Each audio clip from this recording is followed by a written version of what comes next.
हर मनुष्य का अपने बारे में यही विचार होता है कि वह बहुत अच्छा है। जो कुछ भी उसको जीवन में मिला है वो इसलिए मिला है क्योंकि वो इसके काबिल था और उसके अंदर कोई भी बुराई नहीं है। लेकिन किसी किसी को अपनी अच्छाई का भी अहंकार हो जाता है कि मैंने ज्यादा अच्छे काम किए हैं तो मैं ज्यादा अच्छा और ऊंचा व्यक्ति हूं। आज की कहानी भी इसी बारे में है, जब एक व्यक्ति इसी अहंकार में डूबा था, जिसे खुद के विषय में यह गलतफहमी थी कि उसे हर चीज का ज्ञान है। वह अमीरी गरीबी के आधार पर लोगों से भेदभाव भी करने लगा था।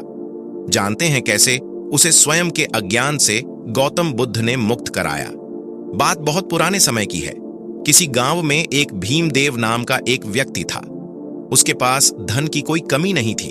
जब भी वह किसी गरीब व्यक्ति को देखता, उसके मन में यह भाव आता, इन लोगों ने पिछले जन्म में बहुत बुरे कर्म किए होंगे, तभी तो इनकी ये दुर्दशा है। वह हर दिन मंदिर जाया करता और मंदिर के पास बैठे भिखारियों को दान भी दिया करता था। एक बार की बात है, भीमदेव के नौकर ने उससे कहा, साहब, मुझे कल की छुट्टी चाहिए। भीमदेव बोला, क्यों, क्या बात हो गई? तुम्हें छुट्टी क्यों चाहिए?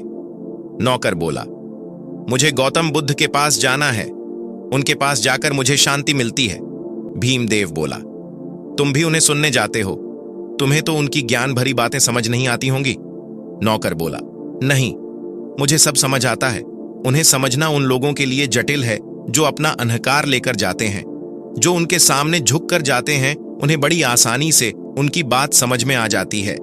भीमदेव बोला, तुम कहीं भी चले जाओ, मुझसे ज्यादा नहीं जान पाओगे। ज्ञान का अधिकार ईश्वर ने मुझे दिया है, तभी तो उनकी कृपा से मैं धनवान हूं और तुम निर्धन हो। नौकर बोला, ज्ञान का धन और निर्धनता से क्या लेना देना? यह सुनकर भीमदेव को क्रोध आ गया। वे सोचने लगा, यह नौकर होकर मुझे ज्ञान दे रहा है। अपने क्रोध को भीतर दबाते हुए भीमदेव कहने लगा, ठीक है, जहां जाना है जाओ। भीमदेव के मन में भी आया कि मैं भी बुद्ध के पास जाऊं, पर फिर वह यह सोचकर रुक गया कि क्या मुझे शोभा देगा मैं उसी जगह पर जाऊं जहां मेरा नौकर जाता है। नौकर और मालिक एक साथ अगल बगल में बैठकर ज्ञान सुनेंगे? नहीं नहीं, ऐसा सोचकर उसने खुद को रोक लिया। अगले दिन नौकर बुद्ध के पास प्रवचन सुनने चला गया। उसी दिन भीमदेव का दोस्त उससे मिलने आया। उसने भीमदेव से कहा, मैं बुद्ध के वचन सुनने जा रहा हूं, तुम भी साथ चलो। भीमदेव ने मना कर दिया, पर दोस्त के बहुत जोर देने पर उसे जाना पड़ा। दोनों ने वहां पहुंचकर बुद्ध को प्रणाम किया। भीमदेव ने देखा अमीर गरीब सभी वहां साथ में बैठे हैं। उसका नौकर भी वहीं मौजूद था। उसका दोस्त भी बगल में बैठ गया, लेकिन भीमदेव खड़ा रहा। बुद्ध भीमदेव से बोले, तुम खड़े क्यों हो? बैठ जाओ। भीमदेव बोला, इन लोगों का स्तर मुझसे नीचा है, इसलिए आप पहले इन्हें ज्ञान दे दीजिए। इन सब के जाने के बाद आप मुझे ज्ञान देना। बुद्ध बोले, ठीक है, लेकिन पहले तुम हमें बताओ कि तुम्हारा स्तर कितना और कैसे ऊंचा है। भीमदेव बोला, मेरा स्तर इन लोगों के स्तर से ऊंचा है, क्योंकि यहां बैठे जितने भी अमीर या गरीब लोग हैं, मेरे धन के आगे सब गरीब ही है। मैं इनसे ज्यादा धार्मिक हूं और दान भी करता हूं। बुद्ध मुस्कुराकर भीमदेव की बात सुन रहे थे और समझ चुके थे कि यह अहंकार के सागर में डूबा हुआ व्यक्ति है। इसके बाद बुद्ध ने कहा, ठीक है, तुम 1 माह तक रोज आना, मैं तुम्हारे लिए अपने जैसा आसन लगवा दूंगा। अब तो तुम्हें कोई आपत्ति नहीं? बुद्ध के सारे शिष्य और बैठे हुए सारे लोगों ने कुछ नहीं कहा, क्योंकि वह समझ चुके थे बुद्ध भीमदेव को कुछ समझना ही चाहते होंगे। बुद्ध के बगल में भीमदेव का आसन लगवाया गया, जिसके बाद भीमदेव रोज बुद्ध के पास आने लगा। एक दिन सभी लोग रोज की तरह बुद्ध के पास प्रवचन सुनने आ गए। भीमदेव और उसका नौकर भी वहां उपस्थित थे।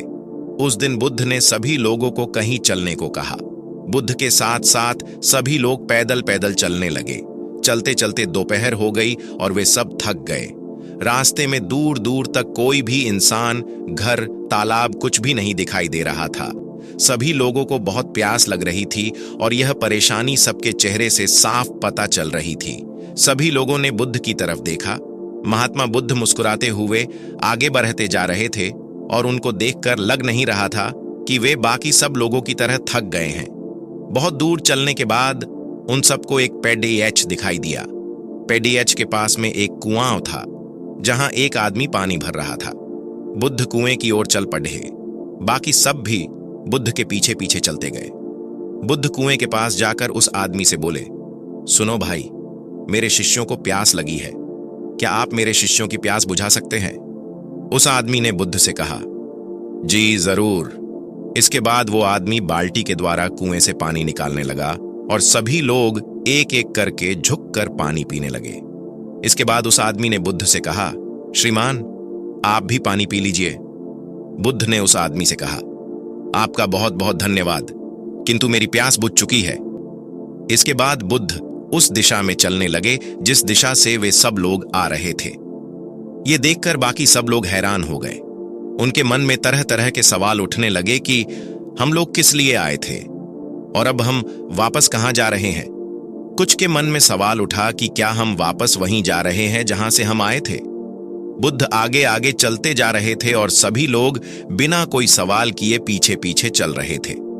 भीमदेव को तो काफी गुस्सा भी आ रहा था कि आज वो प्रवचन सुनने आया था, लेकिन प्रवचन के चक्कर में आज प्यासा ही मर जाता। शाम होते होते सभी लोग वापस वहीं आ गए जहां वे सभी लोग प्रवचन सुनने आते थे। सभी लोग कुछ हैरान थे, लेकिन सिर्फ भीमदेव था जो गुस्से में था। वहां पहुंचते ही भीमदेव महात्मा बुद्ध से बोला, अगर कहीं जाना ही नहीं था तो क्यों पूरे दिन चलवाते रहे? आज तो प्यास के मारे मेरी तो जान ही जाने वाली थी। बुद्ध मुस्कुराए और उन्होंने कहा, जब तुम पहली बार यहां आए थे तो तुमने स्तर की बात की थी कि तुम्हारा स्तर बाकियों की तुलना में अधिक है, लेकिन यात्रा के दौरान जब सभी लोग थक चुके थे और सभी प्यासे थे, तब तुम्हारा स्तर बाकियों के समान ही था। तुम भी उतने प्यासे थे जितना कि बाकी सब लोग। उस समय तुम्हारा धन या तुम्हारा अहंकार क्या तुम्हारी प्यास बुझा सकता था? यह सुनकर भीमदेव का गुस्सा शांत हो गया। इस बार बुद्ध की बातें भीमदेव के दिल पर असर कर गईं। आगे बुद्ध ने कहा, कुएं के पास पहुंचकर जब तुमने झुककर पानी पिया, तब जाकर तुम्हारी प्यास बुझ पाई। अगर तुम वहां भी अपने अहंकार की बात मानकर नहीं झुकते तो प्यासे ही रह जाते। इसी तरह अगर किसी इंसान को ज्ञान की लालसा है तो उसे अपने अहंकार को दूर रखकर विनम्रता से झुकना होगा, तभी उसे ज्ञान की प्राप्ति होती है। भीमदेव के मन का मैल धीरे धीरे कटने लगा। वह हल्का महसूस करने लगा। बुद्ध ने कहा, जीवन में ज्ञान की प्राप्ति तब होती है जब वह अपने अहंकार को त्याग दे। उसे अमीर गरीब ऊंचे नीचे से कोई फर्क न पड़े। वह हर मनुष्य को ऐसे देखें जैसे वह स्वयं को देखता है। जब मनुष्य को सचमुच ज्ञान होता है तब वह समय की धारा से आगे निकल जाता है। उसे समय का भान ही नहीं होता। भीमदेव को ऐसे लगा कि जैसे यह बातें उसी के लिए हैं और वह सच में कुछ समझने लगा है। उसने अपना आसन छोड़ दिया और बुद्ध के चरणों में गिर गया और रोने लगा। बुद्ध ने कहा, अरे क्या हुआ, तुम रो क्यों रहे हो? भीमदेव ने कहा, सब सच ही कहते हैं। आप ज्ञान के भंडार हैं। आपने मेरे अहंकार को चूर चूर कर दिया है। मैं सच में समझने लगा हूं कि भले ही मनुष्य अमीर या गरीब हो, लेकिन उसकी समस्याएं लगभग एक ही होती हैं। अहंकार के कारण ही सारे दुख उत्पन्न होते हैं।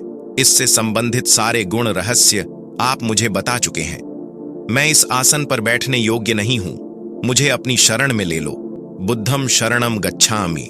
यह कहानी हमें यह बताती है, हमारे दुख का मूल कारण अहंकार ही है। अहंकार होने से हम दूसरों को खुद से नीचा समझने लगते हैं, जिससे कि ज्ञान प्राप्ति के सारे मार्ग बंद हो जाते हैं।